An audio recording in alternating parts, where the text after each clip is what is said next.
Et bonjour tout le monde, j'espère que vous allez bien, c'est Choupex et on se retrouve pour ma vidéo de ma palle de fin mi-avril on va dire. J'ai plus de budget, j'ai plus de quoi, voilà, tout est là, c'est la fin de ma palle de ce mois-ci. Mais avant de commencer cette vidéo, petit gros coup petit cœur en fait, plein d'amour à tous ceux qui m'ont envoyé des messages suite à ce qui m'est arrivé là ces 3 derniers jours. Pour ceux qui sont pas au courant, ma moto a complètement été... En fait, des gens essaient de forcer ma moto dans mon garage, en gros. Ils l'ont complètement défoncé. Là, j'ai découvert qu'en fait, ils ont forcé les caves. Donc, voilà, je me suis fait... Donc, les caves de là où j'habite se sont fait cambrioler. Ma moto s'est fait... Ils ont essayé de la voler. Ils l'ont complètement défoncé. Donc, ça n'a pas du tout été, ces 4 derniers jours, très facile. Merci. Merci, le chapitre de One Piece m'a fait beaucoup de bien. Franchement, et merci pour ceux qui m'ont envoyé des messages et tout. Comme je dis, hein, toujours, il y a pire, hein, franchement, mais ça n'empêche pas que ce genre de choses, voilà, dans la vie, ouais, il y a toujours pire que nous en fait. Hein. Ou alors c'est vraiment qu'on est vraiment dans la merde, mais ça n'empêche pas d'être triste, de se sentir mal à cause de ça, quoi, en fait, tu vois. Et du coup, merci à tous ceux qui m'ont envoyé un peu de force et d'affection vis-à-vis de cette épreuve, du coup, que j'ai subi et que je subis, vu que, voilà, je suis en plein dans la police, les assurances, les machins, donc voilà, c'est pas facile, mais on est là pour se retrouver et pour parler de manga. Donc, je suis très heureux. Alors, on va commencer, les amis, je vais vous montrer ce que j'ai acheté en occasion, que j'ai chiné pour essayer de découvrir. On commence avec Soul Eater. Voilà, j'ai souvent parlé et entendu parler de Soul Eater comme étant un super bon manga. Et donc j'ai trouvé pour 4 € je crois, quelque chose comme ça, cette version là de Soul Eater avec du coup le tome 1, 2, 3 qui est comprise à l'intérieur. J'ai regardé un peu, je sais que c'est une édition à 12 tomes du coup, celle-ci, ou 13, quelque chose comme ça. Donc je suis plutôt content. Il est pas neuf, mais il est pas en mauvais état, donc je suis très content. J'ai chiné ça. J'ai chiné avec parce que en achetant le Soul Eater, j'avais aussi par extension du coup un tome avec, et donc j'ai eu le premier tome de Dead Rock. Je connais pas du tout. S'il y en a qui connaissent, n'hésitez pas à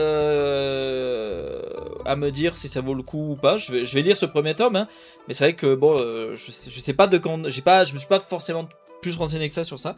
Donc ça c'est le côté occasion que j'ai trouvé pas cher en chinant et que j'étais très content. Derrière, on va parler d'un manga que j'aime beaucoup, qui a mis énormément de temps à revenir, c'est chez Nueve Graph. Bon, on connaît tous, pour ceux qui ne savent pas, Nueve Graph, ça a été grave la merde pendant presque un an et demi, je dirais, même peut-être plus. Il y avait plus de parution des mangas qui étaient chez eux. Et Murdock Scramble, c'est vraiment, franchement... C'est un gros coup de cœur que j'avais chez eux et le tome 3 vient de paraître. Donc je suis très content. C'est dessiné Murdock Scramble. C'est celui qui dessine Murdock Scramble. Pardon, je suis en train de chercher ça. J'ai rien préparé. On est là en détente, ok les gars. En fait, je suis tombé amoureux de Murdock Scramble en partie pour les dessins parce que... Ah voilà. Parce que... Yoshitoki Oima, celui qui dessine Murdock Scramble, c'est celui qui a dessiné A Silent Voice. Et A Silent Voice, je ferai une vidéo à part entière sur A Silent Voice, à quel point ce manga est une... C'est que de l'amour, c'est que de l'amour. Donc voilà, super cool. Alors, il y a eu un changement néanmoins de tarot et de tarif, étant donné que maintenant, Nueve Graph, c'est 6,95 le tome, donc c'est devenu des tomes classiques, alors qu'avant, souvenez-vous, c'était des tomes un peu... je l'ai pas apporté de même, vous savez, c'était des tomes un peu, tiens, comme le tome que j'ai d'Ogrest là, c'était des tomes, vous savez, un peu dans ce style, donc sans jaquette, tout en un, et qui étaient donc vers les 3 €, 3,50 €, quelque chose comme ça. Donc, augmentation de prix, mais le format change, ils se mettent au format standard, peut-être que c'est peut-être aussi le fait d'avoir toute leur série en... peu cher et tout, qui les a peut-être mis dans le mal, etc. Je suis pas un expert, mais du coup je suis grave content de retrouver Murdock Scramble parce que je kiffe l'histoire. Comment vous l'expliquer? Je dirais, pour ceux que ça intéresserait, Murdock Scramble, c'est on suit une protagoniste dans un univers un peu futuriste et c'est la merde. Voilà. Derrière, bon, forcément, Dandadan, le tome 22, je suis très heureux, je l'ai pas encore lu. Là on est sur ce que j'ai pas encore lu. Donc le tome 22 de Dandadan, j'ai hâte de lire, j'ai hâte de voir où on va. Je sais pas trop, c'est dans mes souvenirs, dans le tome 21 à la fin, c'était bien le bordel. Donc j'ai hâte de continuer Dandadan. Et puis si vous n'avez jamais lu ou commencé Dandadan, que ce soit en animé ou en manga, mais qu'attendez-vous? C'est une pépite, c'est trop cool. C'est trop cool Dandadan, voilà. Derrière, le premier amour de Nezumi, c'est une œuvre qui, si je dis pas de bêtises, c'est en 3 tomes. Donc ça se finit vite. Pour ceux qui ont des petits budgets, qui cherchent des histoires cool. Je l'ai pas encore lu celui-là non plus. Il est sur ma palle. Et ben, tout simplement, c'est la recommandation de mon libraire qui m'a dit voilà, ça peut être un truc un peu mignon, assez rapide, assez sombre en même temps. Et c'est vrai que le tome 1 m'a bien pris. Donc j'ai hâte de lire ce petit tome 2. Et comme d'habitude, ben, n'hésitez pas à me dire si vous connaissez et tout. Et on est chez Panini Manga du coup pour le premier amour de Nezumi. Derrière, encore une pépite. Encore une pépite les amis. Alors là, j'attends l'animé avec impatience parce que si l'animation est respectée, ça va être... Mais alors là, ça va être une pépite les gars. Mais je n'exagère même pas. Et en tout cas, si vous n'avez pas envie d'attendre et que vous voulez dévorer quelque chose qui est vraiment succulent dans du shonen bien classique, bien neketsu, Kagurabashi les amis avec le tome 8 les amis de Kagurabashi, j'adore en plus, c'est vraiment, c'est trop cool. Kagurabashi c'est trop cool, voilà il faut le lire, c'est trop cool. Les dessins sont trop cool, je l'ai pas encore lu, j'ai trop hâte. Voilà, que vous dire de plus, Kana, bravo pour avoir eu Kagurabashi. Et c'est trop chouette, et c'est vraiment, pour le coup, on est vraiment sur un manga, j'ai trop hâte les amis, qui est l'animé, et parce que je pense que c'est vraiment un manga, si l'animation est respecté, mais qui peut être encore plus sublimé que ce qu'il est en version papier. Et déjà en version papier, il y a des pages, il y a des dessins, waouh, j'en prends plein la gueule. Derrière, le dernier tome qui reste sur ma palle, et que du coup qu'il me reste à lire, c'est Hokkaido Girls, art super adorable, c'est le tome 13, c'est l'avant-dernier tome. La série se termine donc au prochain tome, si je dis pas de bêtises. On est chez Crunchyroll. Très chouette. Vraiment, ça c'est... comment j'ai commencé cette série? C'était mon meilleur pote qui m'avait offert ça, le premier tome, le 2 premiers tomes à Noël. Qui m'a dit ah t'aimes bien les romances, les machins, tiens. Et c'est vrai que j'ai plutôt pas mal accroché. Il faut se faire au dessin. C'est pas les plus beaux dessins que j'ai vus, hein, très clairement. Mais en même temps, bah, franchement, c'est vraiment cool. Genre alors on est toujours sur ce principe de un garçon, plusieurs filles. Il y a une fille qui sort du lot, mais sinon il y a plusieurs filles qui gravitent autour. Mais au final, là, c'est vraiment bien écrit. Enfin, comment dire, j'ai vraiment apprécié le côté où les filles, dès qu'elles ont compris que bon, on n'a pas de chance, elles se sont résignées et elles étaient en mode c'est notre pote, c'est notre pote. Il faut qu'on vous aide à comprendre que vous vous aimez et que vous arrêtez d'être des glandus. Et du coup, c'est grave cool. J'ai beaucoup accroché aux personnages malgré leurs stéréotypes qui sont assumés ou non, tu vois. Mais vraiment, j'ai grave kiffé. Donc je vous conseille, sachant que l'animé a bien marché aussi de Hokkaido, et qui est d'ailleurs sur Crunchyroll disponible si voilà, si vous voulez pas. Bon, derrière. Alors là, on passe sur ce que j'ai pas pu vous montrer sur la première vidéo du début de mois. On passe sur ce que j'ai lu, ok les gars. Et alors là, on a un tome, on a 2 tomes, on a 3 tomes, on a 4 tomes, on a 5 tomes. Voilà, j'ai pété mon budget pal à cause, je vous en ai parlé, il y a la vidéo, je la mettrai à la fin, juste là, pourquoi. C'est mon coup de cœur en fait. Voilà, voilà, je me gratte les veines les amis, je ne sais plus quoi faire. Je dois attendre que le tome 17 sorte, je n'en peux plus, je ne peux, en plus, alors il y a la vidéo qui est pour ça, donc je vais pas plus en parler, mais je ne peux même pas trop aller loin dans la saison 2 de l'animé. Parce que sinon je vais me faire spoiler, alors et j'ai envie de le découvrir en manga avant de le regarder en animé. Du coup, je me gratte les veines. Mais ouais, non, bah les carnets de l'apothicaire, les gars, c'est mon gros coup de cœur dernièrement. Franchement, je me suis fait plaisir. J'ai dépensé sans compter. Vous avez peut-être la ref, j'espère. Mais pas moi dans l'ambre de moustique datant du Jurassique. Non, mais ouais, Mao Mao, c'est bon, Mao Mao, voilà. Voilà, qui n'aime pas Mao Mao, Jinchi, Gaoshun, qui ne les aime pas, voilà, comment vous faites pour ne pas voir Allez voir les carnets de l'apothicaire, voilà. Et si vous ne pouvez pas, si vous savez pas, regardez un animé, les amis, voilà. Bon, derrière, c'est pas vraiment des mangas, mais on a ce mois-ci 2 vive cards qui ont été parus pour One Piece.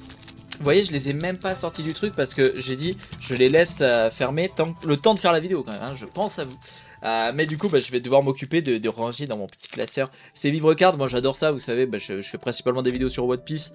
C'est l'œuvre C'est by far l'œuvre de ma vie. Et du coup, je suis trop content que les Vivre Cards soient peu en français. Là, on est sur les 4e ou 5e, je crois. Je sais plus vraiment, je peux vérifier. Je peux vivre vérifier.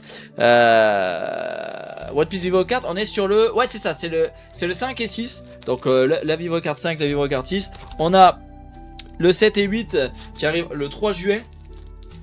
Pareil, donc pour tous ceux qui sont passionnés de One Piece, je pense que c'est quelque chose qui peut être intéressant. Ça coûte, je crois, un peu moins de 5 €, 4,90 € exactement. Donc c'est assez intéressant. C'est les premières d'ailleurs sont avec le classeur qui est... où est mon classeur à livre card? Ouais, je sais plus où il est. Mais avec un petit classeur et tout. Et c'est trop cool parce que c'est toutes les feuilles de personnages avec plein d'informations et tout. Et forcément, quand on est passionné de One Piece, quand on fait des vidéos où on parle, où on analyse un peu comme je fais, forcément ça reste intéressant d'avoir du backup pour des fois refeuilleter et se remettre la mémoire à jour. Derrière, et en plus des Vivre Cards, qu'est-ce qui est paru ce mois-ci les amis? C'est le tome 112 de One Piece. Let's go. Et quel bonheur, quel régal. Pour tous ceux qui me suivent et qui regardent les réactions live que je fais des chapitres ou qui me suivent pour les analyses, et bien quel bonheur d'avoir eu le tome 112. Je me relis toujours le tome une fois qu'il est paru, même si j'ai déjà lu tous les chapitres et tout, parce que tout est relié, tout est plus fluide et tout, et c'est un régal. Ce tome est vraiment chouette, et j'ai tellement hâte pour ceux qui suivent One Piece de vous retrouver pour le prochain chapitre. Mais ouais, tome 112 de One Piece, très content des jaquettes un peu métallisées qu'ils ont fait. Moi je trouve ça vraiment trop chouette, cette première édition un peu métallisée et tout, ça coûte pas plus cher et tout, et c'est vraiment cool. Derrière, on a Demon Slave, le tome 19. Alors Demon Slave, moi j'adore. Là, dans ce tome là, c'est un peu, on va dire qu'il y a un peu d'érotisme dans Demon Slave, ok. Mais le principe de base est trop cool dans Demon Slave, les amis. Je vous conseille l'animé. L'animé, pour la première saison que j'ai regardé, est soft, donc c'est cool. Attention, je ne mets... Alors ça, c'est un truc que je ne comprends pas. Quand je vais à ma librairie, il y a des mangas que je connais qui sont sous plastique. La raison, c'est... ça peut choquer les enfants, il peut y avoir de la sexualité ou des formes d'érotisme. Je suis en mode, ok, Demon Slave n'est pas... C'est comme ça quoi, il y a rien qui couvre le tome. Et Demon Slave a pas eu... Je n'ai pas de manga de cul, ok, moi je suis pas du tout dans ça. Par contre, ça m'arrive de lire des ecchi ou des mangas où il peut y avoir de l'érotisme comme Demon Slave par exemple, où tu peux avoir du graphisme. Et franchement, je ne comprends pas. Ça, c'est un truc, un jour, il faudra m'expliquer comment c'est foutu ce système.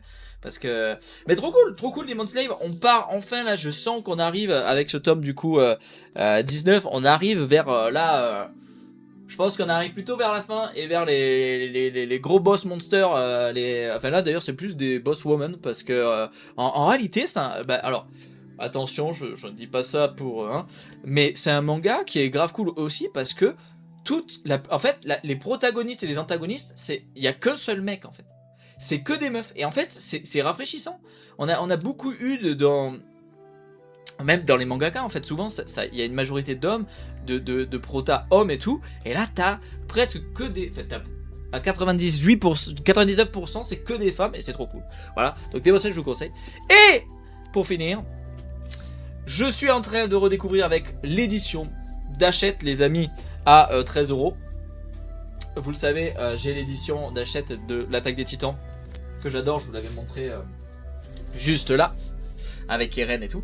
Et là donc c'est My Hero Academia que je redécouvre. Je m'étais arrêté au tome 11 et là j'ai lu le tome 12, le tome 13 et le tome 14. Et je suis trop content parce qu'encore une fois avec Hachette, au moins je sais que tous les mois ou tous les 2 mois je reçois mes 3 petits tomes. C'est le même tarif à chaque fois, j'ai quelques petits goodies, je suis content. Et puis surtout je découvre My Hero Academia. J'avais commencé avec le format classique en manga, j'avais commencé un peu l'animé. Je m'étais arrêté au moment où j'arrive là d'ailleurs dans cette édition. Donc je suis trop content, j'ai hâte de voir ça. Je sais que My Hero Academia c'est vraiment un shonen qui a beaucoup plu, qui a fait beaucoup de bruit, qui a vraiment cassé, qui a tout cassé quoi, voilà, disons-le. Donc j'ai trop hâte de savoir pourquoi vous aimez autant Deku, pourquoi vous aimez autant cette histoire. Et donc je suis trop content, voilà, de m'être abonné à Hachette pour ça. Attention, les éditions d'Hachette, je le dis là, je dirais pas, peut-être que certains vont dire ah c'est pas les mieux travaillés. Moi effectivement on a là l'édition Grimoire des Ateliers des Sorciers. c'est un banger, c'est 20 balles, c'est 5 euros de plus, enfin c'est 6 euros de plus que l'édition d'Hachette. Effectivement, c'est très différent, c'est pas du tout le même travail, c'est pas la même finition et tout. Néanmoins, moi ce que je reconnais à Hachette, c'est que j'adore les couvertures. Pour si vous êtes quelqu'un, vous l'offrez pour un enfant, il y a un petit marque-page qui est sympa, recto verso, un poster à chaque tome, il y a une belle frise, que ce soit pour l'édition de My Hero Academia. Alors là je l'ai pas complète, vous vous en doutez vu que je suis au tome 14, mais là vous le voyez avec l'attaque des titans, c'est une très jolie frise, hein. Je suis désolé mais regardez, ça rentre très bien dans une mangatech. Donc moi j'aime bien l'odeur du papier qu'ils utilisent, je trouve que c'est plutôt de bonne qualité. Moi j'ai jamais eu de problème avec Hachette quand j'avais des défauts sur les tomes pour échanger ou même recevoir un tome de rechange parce qu'il y a eu un peu de dommages pendant le transport. Donc voilà. Mais je peux comprendre. Donc voilà les amis, c'était tout ce qui me restait à vous montrer de mes achats manga et de ma palle de ce mois d'avril. J'espère que cette vidéo vous aura plu. Encore merci à tous ceux qui m'ont envoyé des messages et tout. Merci, cœur sur vous, prenez soin de vous et des vôtres. Et puis on se retrouve très vite pour une nouvelle vidéo où justement, on va parler de l'atelier des sorciers les amis. Il va falloir que je vous en parle,